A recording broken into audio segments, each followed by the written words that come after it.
Vai. Eu não sei se vocês sabem como é o trecho. Se a Maquinha convocou, a bunda vai jogar. Esse momento é meu e eu não vou deitar. Um close de beleza, isso era desesperar. O que você já esperava era capeta na maca. Pra não perder o costume, eu já passei um burpezinho. Pode aumentar o peso, eu vou gritar mais um pouquinho aí. Com peso e cardio. Se acostuma a beber, senão vai passar mal e tu vai morrer. E aí, galera? Começando agora mais um podcast pra vocês. Eu, professor Paulo, professor Alexandre, professora Mai e professora Maca. Estamos aqui para discutir, conversar, bater um papinho aí sobre alguns assuntos que possam ser bastante interessantes para vocês, certo? Mas antes, não se esquece de se inscrever no nosso canal, ativar o sininho das notificações, manda para os amigos, curte o vídeo, depois vocês esquecem de curtir, curte logo agora. Beleza, vamos começar. Maquinha, puxa aí. Então, cada professor ficou convocado de trazer algum assunto que goste, né? Ultimamente eu tô pesquisando mais sobre alongamento, flexibilidade, eu tô me interessando um pouquinho mais sobre o assunto, né? E a galera, todo mundo acha que é tudo igual, mas tem as suas características, tipo, a flexibilidade é a capacidade da pessoa de mover a articulação numa certa angulação, né? Amplitude de movimento. Já a mobilidade é a capacidade da pessoa de mover a articulação em todas as amplitudes, movimentar-se ela no espaço todinho. E o alongamento é a capacidade da pessoa que tem de alongar o músculo sem chegar no estiramento. Porque se chegar no estiramento, aí lascou de vez, a pessoa vai ter que recuperar. E aí surgem aquelas dúvidas, né? Se a pessoa pode alongar antes ou depois do treino, o que influencia. E tipo, quando a pessoa faz o trabalho de alongamento antes do treino, ocorre aperto do desempenho. Diminui a performance, né? Diminui a performance. Em torno de 5%. Mas eu acho que isso não é muito significativo. Não é significativo para pessoas tem estudos comuns, que comprovam que é um pouco mais, mas também... É porque assim... Tem uns que no aluno, por exemplo, tem um estudo que saiu agora recentemente que o alongamento para o peitoral, para as pessoas que vão fazer supino, ele não altera, ele acaba ajudando no movimento. Não aumenta a amplitude. Aumenta a amplitude e consequentemente aumenta...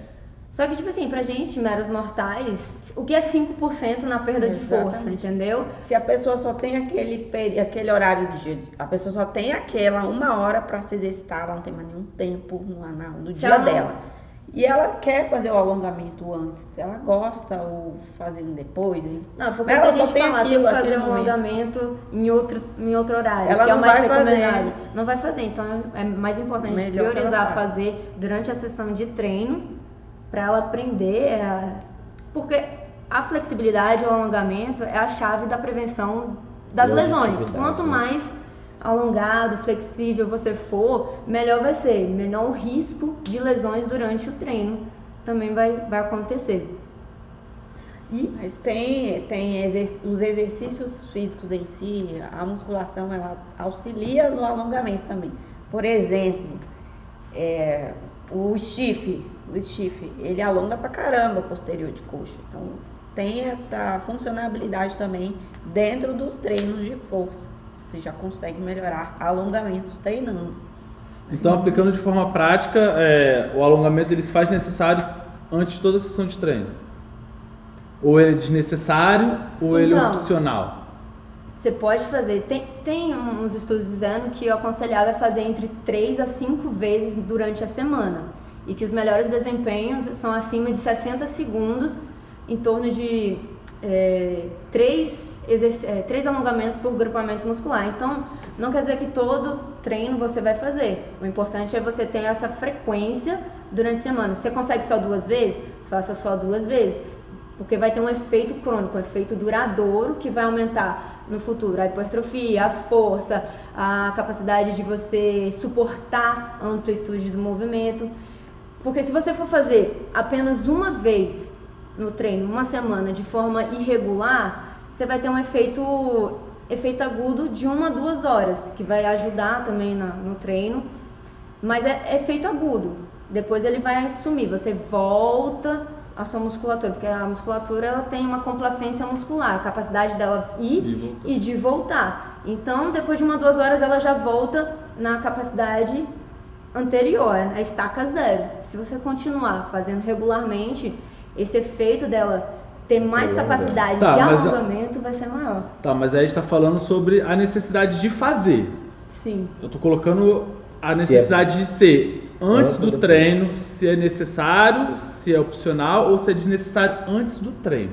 O melhor é fazer em outro horário, sem ser antes ou depois. Mas como a pessoa não vai ter tempo para poder fazer, o meu aconselhável é fazer antes do treino, porque depois, como o músculo já está bem estirado, fez os exercícios, o alongamento ele também gera aquele estiramento, e se você forçar ainda mais, pode acontecer uma ruptura das fibras. Também o antes não é aquela sessão de alongamento, aquela coisa que vai trabalhar uma flexibilidade extrema, é mais uma soltura, uma preparação. Puxa pra cá, puxa pra lá. Uma preparação para o músculo que você vai usar. Porque muita gente acaba fazendo aqueles alongamentos dinâmicos, acaba aquecendo o corpo, mas não é prioridade de aquecimento. O melhor é porque o pessoal meio que confunde, a gente já viu aí várias vezes. Tem muita gente que o treino de mobilidade antes do treino. Né? Sim, o treino em si, a mobilidade vem antes do treinamento. A gente vê mais as pessoas fazendo e a gente passa mobilidade antes do treino de força, né? E assim, o alongamento pós, eu acho, na minha opinião já, que alguns artigos que eu vejo também, que não é todo mundo que vê os mesmos, a questão do alongamento para você poder ter um desempenho no trabalho de força, você aquece a musculatura. Né? Eu sou a favor do aquecimento da musculatura em vez do alongamento da musculatura. É a minha visão. É o pré-treino. O pré-treino, você aquecer a musculatura. Aquecer o quê? Correr? Não. Você vai aquecer aquela musculatura, você vai irrigar de sangue aquela musculatura que você vai utilizar. Essa já é a minha visão, né? Assim, eu prefiro o aquecimento. Não necessariamente com movimentos cíclicos. Sim, não, pode ser movimentos específicos. Você tem que aquecer aquela musculatura. Você tem que fazer seu corpo para entrar em movimento sabendo que você vai utilizar aquela certa musculatura. Pode ser, por exemplo, você vai fazer um agachamento na barra. Faz um agachamento sem peso. Para aquecer, faz 2 séries. E o aquecimento é quanto? Peso. 10? Não, é acima de 20 repetições. Preparando. Você vai fazer acima de 20 repetições, 2 sériezinhas ali. Aí vai de acordo com o seu. E o alongamento após. Né? Por exemplo, a gente está falando de trabalho de força. Quem corre? E o trabalho de quem corre? De quem... O maratonista, por exemplo. Vamos ver se alguém já viu aí. O maratonista, ele aquece, ele alonga antes ou alonga depois do treino? Sendo que o período de duração do treino dele é excessivo, é longo, né? Alto rendimento geralmente alonga antes. E após, né? Antes, após, durante, é outra parada aí. Então, aí já vem naquelas questões aí que falou, é bom para isso. É individual, né? Na minha posição, eu acho que é uma opinião individual. E como é que você faz essa colocação nos seus treinos? Como é que você faz essa colocação nos seus treinos? Nenhuma. Eu alongo de vez em quando, sim.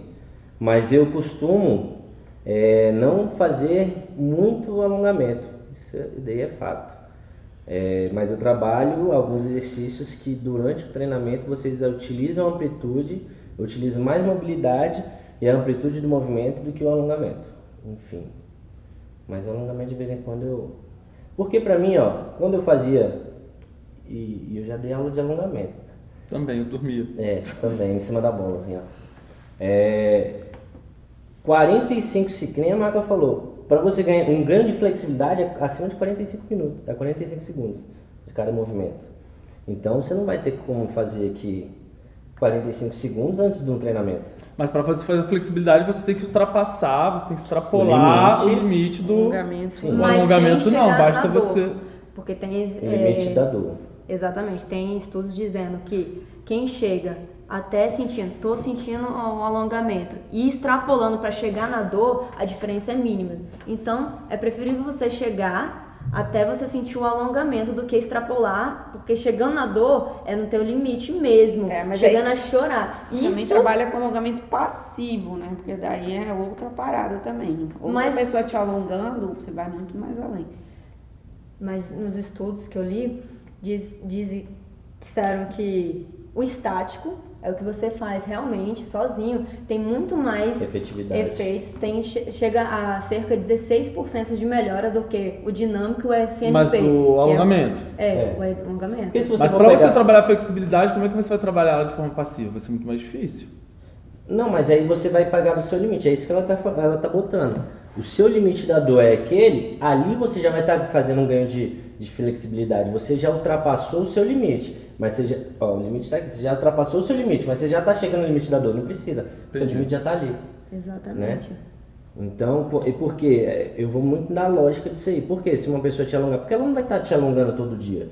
Então, o seu corpo não vai entender que você que está fazendo aquele esforço para ganhar aquela certa flexibilidade, aquela certa mobilidade. Sem contar que quando você chega nesse limite, sem chegar na dor, sem chegar à etapa de chorar, o teu músculo, ele até faz um efeito reverso. Ele não quer você deixar te alongar ainda mais. Então você acaba contraindo, não deixando. Ou seja, você acaba não alongando de forma mais efetiva. Então se você chegar, tô alongando aqui, beleza, não tô sentindo dor, mas tô sentindo alongar. Esse efeito de contração reversa é muito menor. Então você consegue trabalhar muito mais a flexibilidade e o alongamento. Isso aí. O que eu acho interessante também é que quando você faz uma boa sessão de alongamento, você relaxa. Então, às vezes a pessoa está com muita tensão, assim, está muito travada, e uma sessão de alongamento tem o poder de relaxar a pessoa, fazer ela se sentir melhor depois, com maior liberdade de movimento.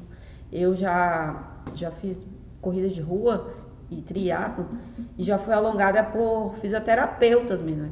Os fisioterapeutas falam te rasgar, eles não querem nem saber, eles alongam de um jeito assim. E depois de uma sessão de treino intensa, assim, de endurance, um alongamento, assim, faz você relaxar, assim. Sabia que a gente escutava? Não sei se você escutava isso, mas antigamente a gente escutava muito que o alongamento depois do treino era para a frequência do aluno dar aquela baixada. Entendeu? Ou seja, não, mas você vê, antigamente não tinha a função, como a gente vê a função que é de dar um relaxamento, de dar uma prolongada, uma longevidade nas articulações, isso e aquilo. Eles só pensavam o quê? Não, para o aluno sair daqui mais calmo, baixar a frequência e ele ir embora tranquilo. Não ia embora ofegante, sendo que a gente sabe que à noite. sendo que a gente sabe que isso não é assim que funciona, né? Tem várias coisas envolvidas aí, né? Mas até hoje eu acho que tem muitos alunos que acham que tem que fazer parte de um treino, uma sessão de alongamento, tem que ter alongamento, ou antes ou no final, né? Não sei se vocês, mas comigo acontece muito, assim, a pessoa, não vai ter alongamento e tal, e não necessariamente precisa ter o alongamento dentro da nossa sessão de treino. Às vezes tem, às vezes não tem, depende da proposta do dia, falando já para o nosso tipo de treino. Mas dentro do próprio treino você já está tendo ganhos de flexibilidade, de mobilidade articular e outras valências aí importantes também nos treinos. Show. Mais uma colocação, Maca? Não, só isso. Estudo realizado com sucesso. Ainda tem outras partes que ainda devo estudar, mas no entanto é só isso mesmo, básico mesmo. Joia. Já abriu um corte. E aí, Mai, manda aí. Parabéns pela pesquisa. Próximo tópico. Ai, gente, gorduras, vamos falar sobre gorduras. A gente estava discutindo sobre gordura agora há pouco, eu e o Paulo. Banha de porco. Óleo de coco. Pasta de amendoim. Abacate. Enfim. Então, gorduras. Vamos lá. A gente tem 2 hormônios, assim, basicamente envolvidos nessa questão no nosso corpo, que é a leptina. E a leptina, ela é o hormônio da saciedade e ela é produzida pelas nossas células adiposas, pelo nosso tecido adiposo. Nosso tecido adiposo é o maior reservatório de energia do nosso corpo. Então, a nossa capa de gordura tem a sua função aí de fornecer energia pra gente, né? A questão aí são os excessos. E daí a leptina ela é produzida pelo nosso tecido adiposo. Ela está relacionada com a saciedade. E a grelina, que é um hormônio produzido pelo nosso estômago. E a grelina... Que foi? O Paulo tá rindo pra mim. Eu não ri. E a grelina, ela é o hormônio da fome. Então, um é a saciedade, o outro da fome. São esses dois. Basicamente, tem vários outros, lógico. Mas que regulam essas funções da gordura no nosso corpício. E uma coisa interessante é que a leptina em baixa, em pessoas que estão acima do peso, a leptina ela tem em baixa, né? Ela está em baixa. Então a pessoa ela não tem esse hormônio produzido de forma satisfatória. Então a pessoa tem a tendência a comer mais quando está com a leptina em baixa. A saciedade dela está alterada. E a grelina, ela é produzida em jejum e é aquele hormônio que te dá fome para você comer. Então você come. E em pessoas obesas também, esse hormônio, a produção desse hormônio, ela está em excesso. Esse perfil lipídico, né, dos ácidos graxos do nosso corpo, ele está relacionado não só a produções hormonais, mas o ambiente que a pessoa vive, os hábitos que a pessoa tem de alimentação, o que ela gosta de comer, as preferências. Então, tudo isso está relacionado de você... a gente não pode jogar a culpa só nos hormônios. Eu acho que, pelo que eu tenho lido, os hormônios, eles se moldam pelo que a pessoa come. Você sabia que não existe mais esse negócio da tireoide? Não é que não existe mais, mas não existe esse negócio eu tô com a tireoide alterada e por isso que eu não perco peso. Isso aí tem muito. Não existe. Hipotireoidismo? Isso daí as pessoas utilizam muito até hoje essas frases que caíram por terra. Por quê? Justamente o que ela tá falando, que não é questão do hormônio, é questão de como você se molda durante o dia, quais seus hábitos noturnos, seus hábitos alimentares, seus hábitos diurnos, que moldam a característica dos seus hormônios. Exatamente. Pelo que eu tenho estudado, é você com seus hábitos que molda a produção dos seus hormônios, principalmente esses hormônios relacionados à fome e à saciedade. Então, teoricamente, pensando por esse lado aí que foi treina colocado, seus hormônios. se você treina seu tecido adiposo. Tem, sei lá, Hashimoto, sei lá, algum tipo de hipotireoidismo, e você não tomar a sua medicação de controle, você consegue controlar os seus hormônios a partir de alimentação? Você consegue manter você mantém seus hormônios, mas a falta da medicação não é eficaz também. Não quer dizer que você que tenha tireoide Hashimoto, enfim, outras coisas, você tem que anular o remédio. Eu tenho pressão alta, eu não vou tomar mais remédio porque eu vou só fazer exercício. Também não é assim, tem todo um sintoma, né? Tem todos os graus. Então, o mais adequado é você ir no médico ver como é que está a sua tireoide. Tá pouco afetada, tá muito afetada. Se você diminuir um pouco assim, ou aumentar seus hábitos alimentares, isso não vai interferir. Mas isso não vai interferir. O quê? Se o cara tem hipotireoidismo, se a mulher tem hipotireoidismo,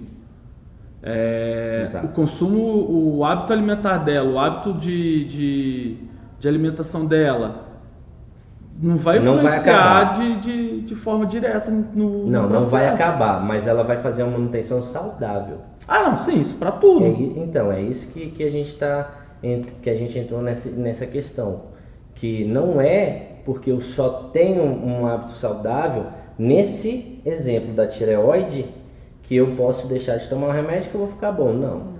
Você tem que ter uns hábitos, tem que tomar a sua medicação, que o seu médico já sabe como é que você tem que tomar, e ter um hábito saudável, para não desregular mais, para ficar num nível que você saiba que está ali naquele nível e consegue viver numa boa, sem usar a desculpa que você aumentou, engordou, ou sei lá o que, por causa da tireoide. Tudo bem, mas por exemplo, a pessoa tem o hipotireoidismo dela, não tem o conhecimento de causa, de diagnóstico, de fato e tá com problema de emagrecimento por conta disso. Não, ela tem que saber. Não, entendi. Ela passou a tomar o remédio, começou a ter um hábito alimentar diferenciado, Saudável, aí sim ela não pode mais botar a culpa naquilo. Isso. Aí são outros Essa 500. é a questão. Sim. Não, mas aí também a gente não pode, porque a pessoa vai falar assim, não perco porque eu tenho um hipotireoidismo. Não, ela tem que ter um diagnóstico ali, ela tem que ter toda uma função. Medicamentada, tudo isso, certo. Isso. Porque tem muita gente que tem, assim, não sei se mas em caso de estudo, quantitativo, mas eu acho que a única doença que está tendo que muitas pessoas conseguem eliminar ela com atividade física bruta, digamos assim, com hábitos, com tudo saudavelmente, é a depressão. Não sei se vocês concordam. Pelo menos alguns fatos que mostram aí que com a atividade física, sem a medicação, a depressão ela consegue ser ansiedade também. reduzida. Porque envolve, ansiedade, síndrome do pânico, ansiedade, depressão em si. Sim. Fora isso, eu não vejo nenhuma outra causa. Sim, quem tem pressão alta, você consegue regular, né? Mas você não vai também... Consegue reduzir. Porque ela não é genética? Se a causa for genética, se não for. Eu estou falando da causa genética agora. Se for genética, ela vai reduzir. Se não for outra causa, ela reduz. Sim. Pode ter, não ter mais. Porque a gente tem casos aqui que pararam de tomar a medicação porque a pressão deu uma regularizada. Sim. Não era um fator. Acho que não, mas não era um fator genético. Acho que não era. Porque até uma aluna sua. Passou outro. Caso de ansiedade também, geralmente atingido aí em muitas mulheres, aumentando o nível de exercício físico, o médico tirou os remédios de ansiedade da pessoa, não tomando mais. Os hormônios, né, secretados aí durante e após os exercícios, fizeram a pessoa acabar com as crises de ansiedade e de depressão. Isso é bem importante também. Que são os hormônios da felicidade, né? São as ocitocinas, as adrenalinas, noradrenalinas e diversos outros. Então, mais um ponto. Paulinho, coloque um assunto aí para fazermos um debate. Vamos lá. Vamos falar sobre motivação de treino. Você tem que ter uma motivação para treinar ou você tem que treinar por obrigação? Depende. Você pode treinar pelo amor ou pela dor. Pelos dois. E vocês? Eu acho que a pessoa vem desmotivada e consegue a motivação Ela aprende a ter. Aprende a ter. Porque não é todo dia que as pessoas estão motivadas para fazer tudo durante o dia. Então, ela vai por obrigação, ela sabe que aquilo é uma obrigação que ela deve fazer, vai desmotivada e assim ela acaba colhendo o retorno que a atividade traz. Que os hormônios, é exatamente. Né? Ela vai vendo ao longo prazo os resultados, aí sim, vai começando a motivar ela mais ainda. Mas eu acho que a princípio, uma pessoa sedentária ela chega super desmotivada, porque ela nunca fez isso na vida, vai tirar ela da zona de conforto dela, ela vai ficar muito estressada e ela vai ter zero motivação para aquilo, entendeu? Eu acho que são as duas coisas. A pessoa, ela tem que ter uma motivação assim, às vezes para dar o basta. A pessoa está muito sedentária, ou nunca fez exercício, nunca gostou de nada. Mas ela tem aquele momento que ela dá um basta. Achou uma motivação, seja lá qual for, família, pessoal, alguma motivação interna ou externa, e daí a pessoa começa. E os resultados vão fazendo com que ela aprenda a lidar com o processo e passe a gostar e veja o resultado. E pessoas eu acho que tem que ter um objetivo, entendeu? Tem que ter um ponto inicial, assim, que a pessoa se sinta instigada a alcançar, a sair daquilo ali. Tem pessoas que são automotivadas, que vão pra academia todo dia, porque gostam, e porque sempre foi assim, lógico que tem, mas não é a maioria. É a minoria. Eu acho que Isso que a gente você tem que ter uma motivação interna, assim. Você tem que ter alguma coisinha dentro de você ali falando, bora. Porque isso isso que move a vida, não é só a academia, Sim. é a vida. Você tem que ter motivação para fazer a engrenagem rodar. Como a Maia falou, nem todo dia que você acordar às 6 horas da manhã, na chuva, no frio, o que motiva você a sair da cama? A fazer um treinamento, a treinar? Várias coisas, aí você tem que buscar aquilo lá. E tem um negócio que eu escuto muito. Sabe qual é o primeiro, que a Maia falou aí? O primeiro passo que eu escuto muito dos meus colegas também, e vejo alguns outros canais aí. Primeira motivação que a pessoa entra na academia? O quê? Zoação. Porque foi zoado? Bullying. Era muito magro. Eu era muito gordinho. Eu era esquisito. Eu tinha um braço assim. Eu tinha um braço assado. Minha perna era muito fina, minha cabeça Mas era aí muito entende que ela não grande. entra pelo amor, entra pela dor? Sim, ela entra pela dor. Mas aí ela criou essa dor, uma motivação, que é justamente o que você falou. Pegou a motivação da dorzinha que ela teve, criou uma motivação. Hoje em dia ela está num estágio que imaginamos que esteja um pouco melhor, né? E agora ela usa esse outro tipo de motivação, não mais a dor. É que nem tem aquele estágio que o pessoal fala, se você não tem tempo para cuidar da saúde agora, vai ter que ter tempo para cuidar da doença. E aí normalmente quando eu falo pela dor é justamente isso, que vem por obrigação médica. E acaba entrando e começando a fazer atividade física e daquela dor ele gera o amor e tem toda essa motivação para treinar. Porque eu não acredito, eu não vejo como motivação o médico mandar a pessoa vir, se ela não se motiva a cuidar da saúde dela, ela vir e fazer porque está fazendo por obrigação médica. Entendeu? Eu não vejo que isso seja uma motivação. A partir do momento que ela entenda que ela vai ter que cuidar da saúde dela, e mesmo sem o médico ter falado e tudo mais, ela persistir, continuar ou entrar para fazer qualquer outro tipo de atividade, aí sim. O médico Você falando tá isso, a fazendo pessoa pelo não amor. tem tesão nenhum em fazer as coisas.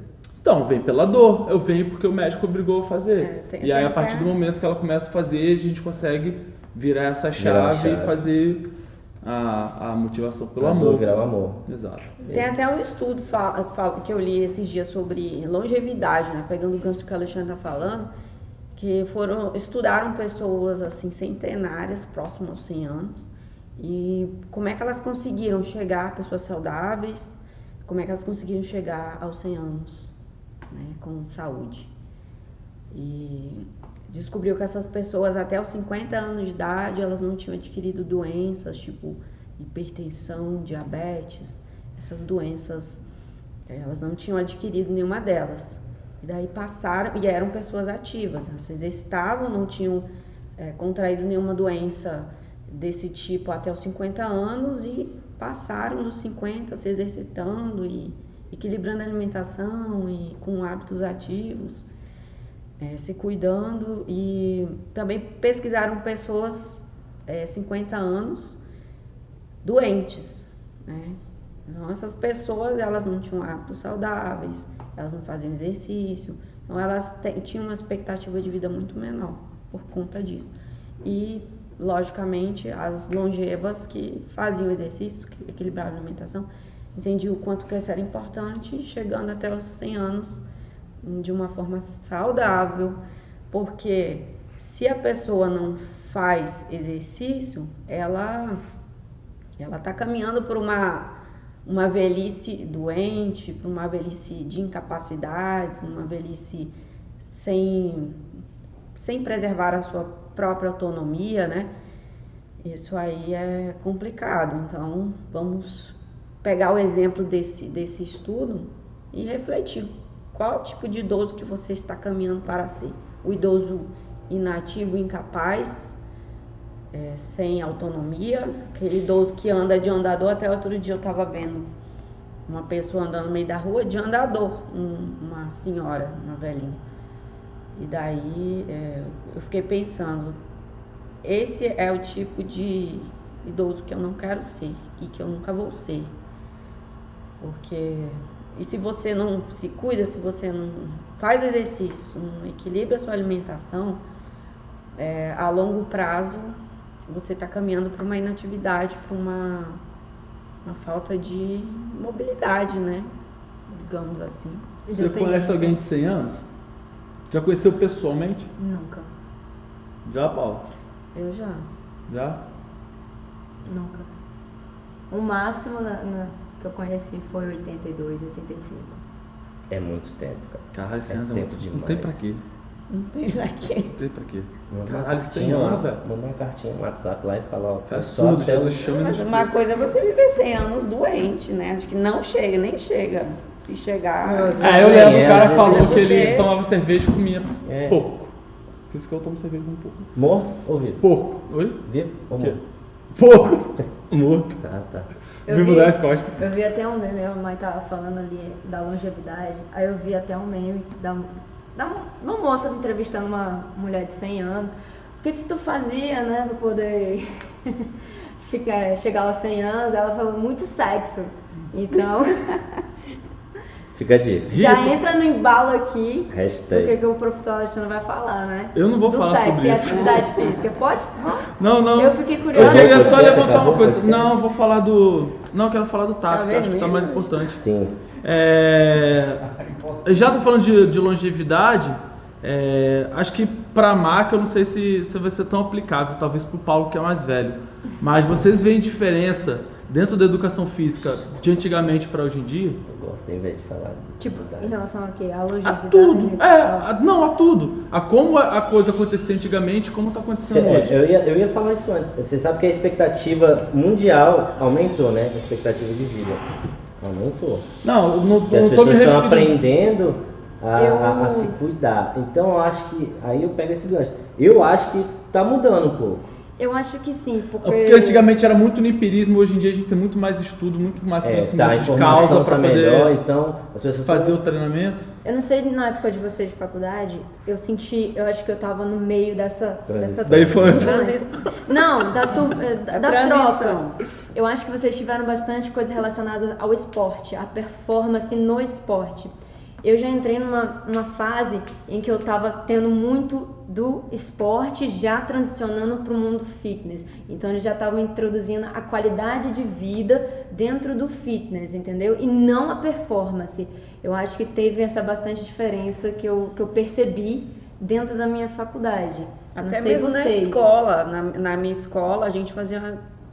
a educação física lá era basicamente esporte. Teve um professor meu que ele dava aulas sobre anatomia, sobre os ossos e tal. Mas era quadra, basquete, vôlei, futebol. Era só esporte mesmo. Antigamente era muito mais falado a educação física só relacionada. Tinha uma visão, né? Não era que era assim falado. Tinha visão que era exposta para o resto do mundo. Que a educação física era mais visão, uma coisa mais visão do esporte. Né? Quer cuidar do corpo, faz um basquete, quer cuidar do corpo, faz um vôlei. Não tão assim em introdução em academias, era mais introduzido em atividade física, você fazer uma atividade física. Tá, agora está em vamos... movimento. Tá, agora vamos restringir o papo. Vamos botar dentro da nossa realidade, dentro da área de treinamento para fitness, musculação, não sei o quê. Vocês veem que tem uma grande diferenciação de, sei lá, 10 anos atrás para cá, 10 anos não, vou botar mais, 20 anos atrás para cá, porque 10 anos eu já estava no mercado. Sim, tipo, no fisiculturismo, eles faziam lá, tipo, tem aquele coisa que você faz a musculação, tem um alongamento, depois malha de novo. Eles viram que dava certo e o povo ia fazendo. Não tinha um estudo científico para comprovar. Realmente, isso tem tantos porcentos de dar certo ou não.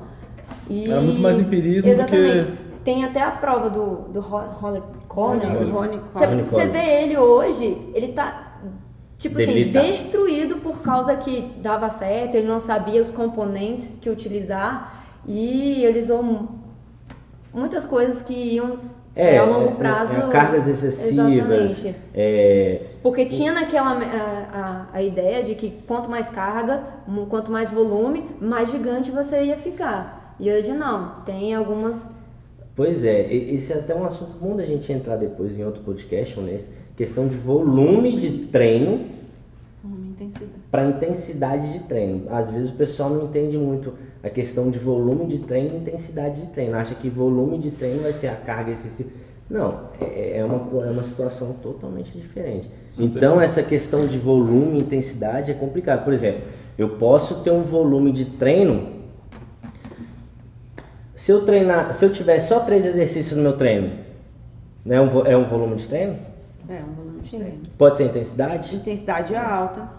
Pode ser uma intensidade alta, pode ser um volume de treino alto. Então, se eu faço lá 50 séries com 8, só faço um exercício no meu treino, meu volume de treino já é alto. Entendeu? Eu posso treinar um volume de treino alto com a intensidade alta, intensidade baixa. A questão do volume de treino, da intensidade de treino, eu posso usar variáveis infinitas para chegar a um volume de treino alto. Então, o volume de treino não quer dizer só botar cargas altas. Depende, se eu fizer 3 exercícios com a maca aqui usando variáveis, eu posso destruir ela com um halter de 2 kg.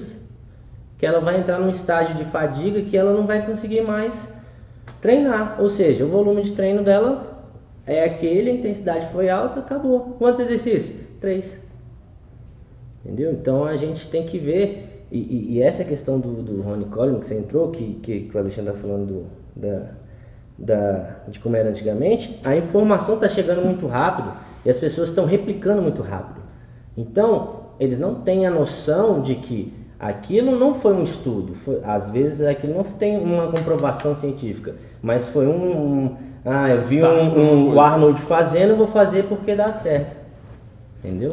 E outra, esses caras, eles são atletas, né? Então os caras, eles usam várias coisas para pegar alguns, por exemplo, um atleta, ele já está num nível muito de exigência física muito grande e ele precisa, às vezes, para competir, ter um feixezinho muscular aqui que vai fazer diferença, são detalhes. E daí eles começam a fazer testes em si mesmos e fugindo do tradicional, digamos assim. Eu acho que as pessoas também têm que entender que a gente tem que separar sempre o nosso cotidiano para uma vida de atleta. Atleta é atleta, alta performance, o treino dele é completamente diferente. A vida dele a vida dele, alimentação, horário de treino. Mas eu vi o cara fazendo aeróbio. Os blogueiros fitness. Fiz aeróbio de manhã, fiz aeróbio. Cara, é individual. Se você tiver alguma dúvida, entra no coisa da Plugiese, manda um direct pra ela que ela te responde. Plugiese. Na hora. Na hora. Na hora. Certinho ainda. Certinho, com o número de CREF tudo. Então, mais alguma colocação? Coloco nada. Não? Então ok. Eu ia falar sobre um tema, eu vou só sair um pouquinho de banda aqui. Hoje é segunda-feira, dia 21 de junho. Ontem, esse fim de semana, a gente teve a prova do TAF da PRF. E a última prova que teve da PRF, o índice de reprovação médio foi de 25%. E estão projetando para esse ano um índice de reprovação em torno de 40%. A gente já falou um pouquinho aqui sobre essa questão, a Mai levantou uma vez que eu trabalho muito com TAF, então eu queria falar um pouquinho sobre essa questão de preparação para TAF. Todo mundo consegue se preparar para o TAF, certo? Dependente do seu condicionamento físico, lógico, e depende muito do tempo que você tem para a prova, para você chegar apto ou não. Eu vejo alguns professores, alguns profissionais vendendo sua aprovação, a aprovação do aluno no TAF. Isso aí a gente não pode vender, tá? Eu particularmente vendo a sua aptidão. Você vai estar apto a fazer o TAF com toda a segurança. A aprovação vai depender única e exclusivamente de você no dia da prova, beleza? A preparação para o TAF ela tem que ser totalmente específica, de acordo com a prova que ele vai fazer e só para aquilo. Você, vou ter que correr 2.000 em 12 minutos. Cara, você tem que correr 2.000 em 12 minutos. Você não precisa fazer um treino de 40 minutos de corrida, por exemplo.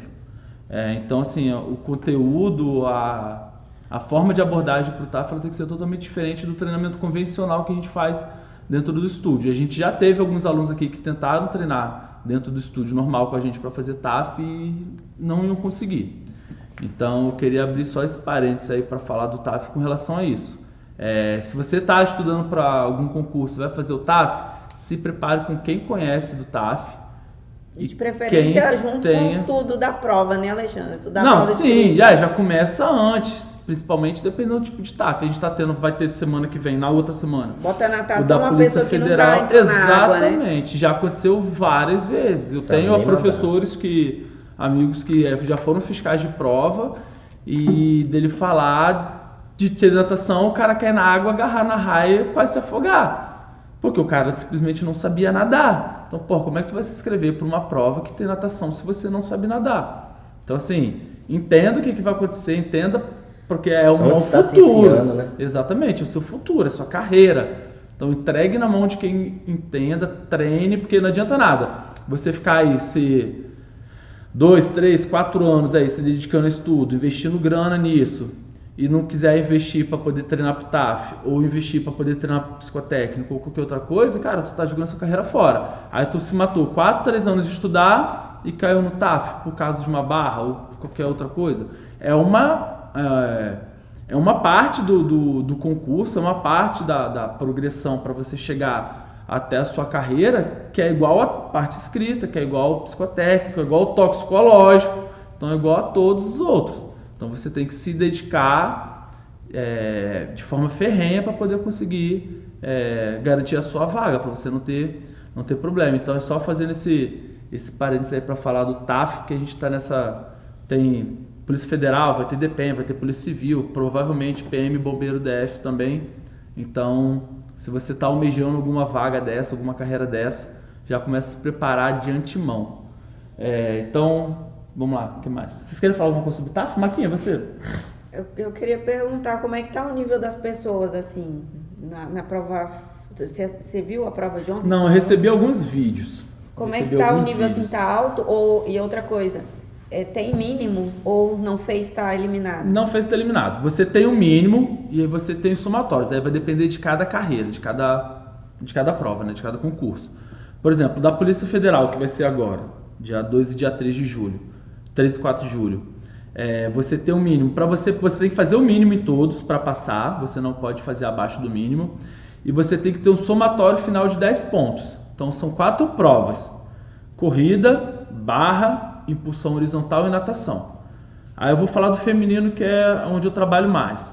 A impulsão horizontal feminina é 1,30 m para você passar, com 2 pontos.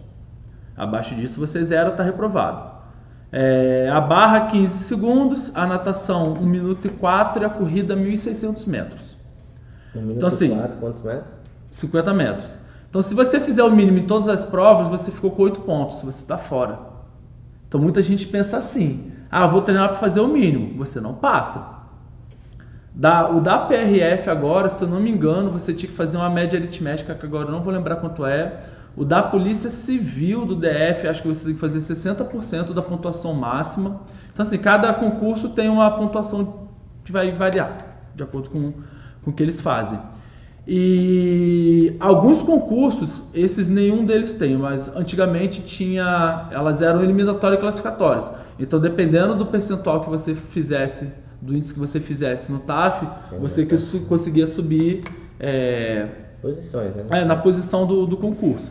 Então, assim, tem que pegar, analisar totalmente como é que é o edital, tudo que precisa para aquela prova e executar. Nunca pensando no mínimo, sempre buscando o máximo, para você não correr nenhum tipo de risco. Tu falou da projeção de 46%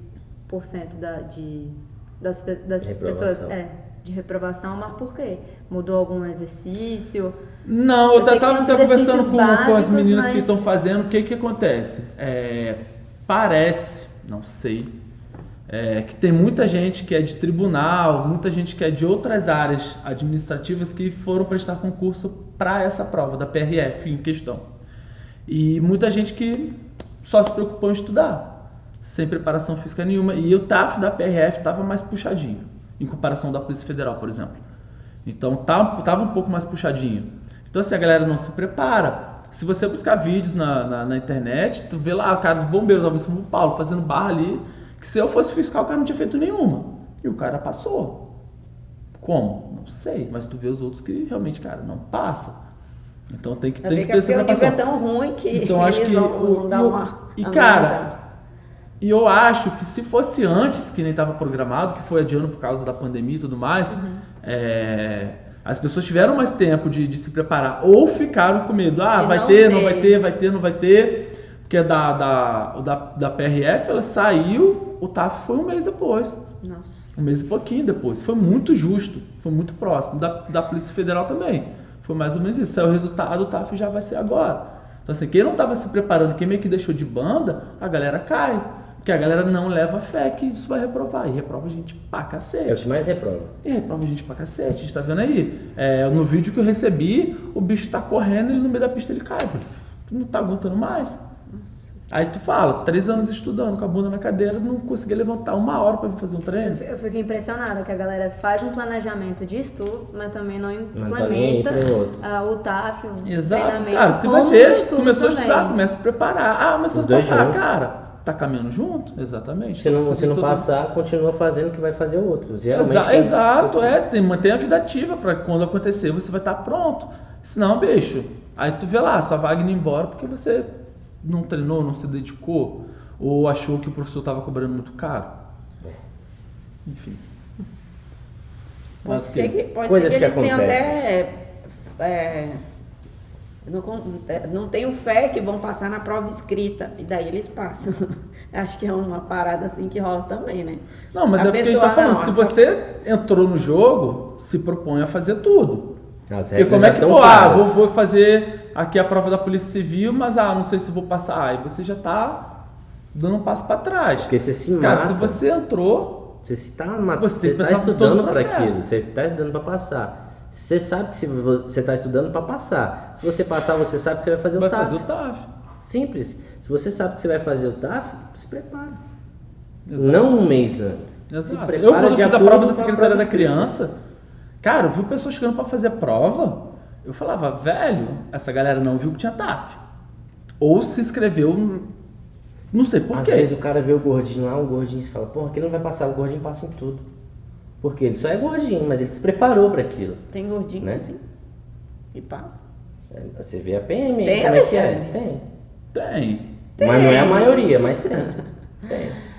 A gente tem que definir aí a questão do gordinho e afim. Tô falando da Secretaria da Criança Gordinho. pelo que eu vi. Gordão, Pelo que eu vi. gordinho. Gente que olhava e falava, velho, não tem condição alguma de passar no TAF. Zero chance. Zero. Isso sem ver a pessoa fazer qualquer coisa.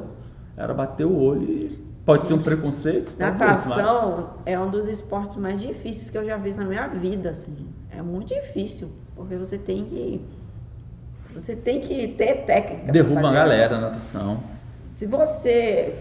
A primeira vez... E olha que eu nadava, a primeira vez que eu fui fazer um triatlo em água aberta, assim, eu passei uma vergonha, porque é muito difícil. Eu acho que é só cair dentro do rio. É pesada. a água É muda. muito forte, é pesado, é denso o negócio.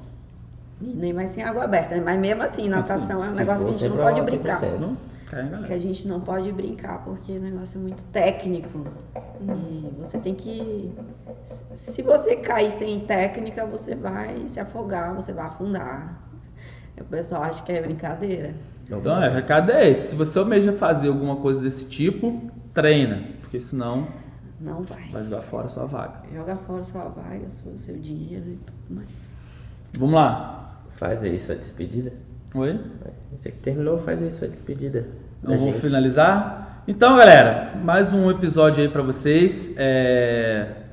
A Maca abriu a questão aí da gente falar sobre a questão da sexualidade, da atividade física, Que estava na do pauta. sexo, não da Eu ia até sexualidade. perguntar se a atividade sexual poderia ser considerada um exercício de intensidade Contínuo? moderada. Depende. Sabe que Carne, tem como gente. você fazer. Vamos lá, vamos Eu pensar. vi um estudo Você sabe como dizendo você tem que que... fazer hit? Hã? Hit? Dá pra fazer. Dá. Ai, gente. Entendeu? Mas isso fica pro próximo. Eu já- Senão eu já não. Não, agora eu gosto. fiquei curioso. Fala aí, Maca. Não, porque eu tinha visto um estudo aí, eu queria conversar sobre. Tá lendo sobre, Maca? Apareceu, né, gente? Não sou inocente. Mas tá só na teoria, tá? Não, calma. Infelizmente era sobre casais héteros, então não entrava no meu na minha parte.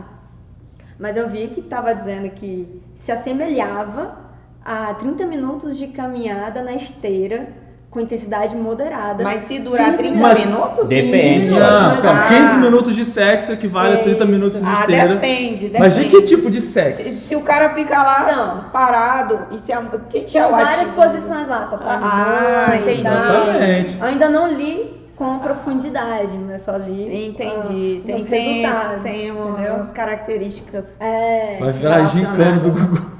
Ei, não posta não, senão Banheiro vai do Gugu. bloquear o Insta de novo. Falando aí de sexo, depois ponto G aí. Não, faz o...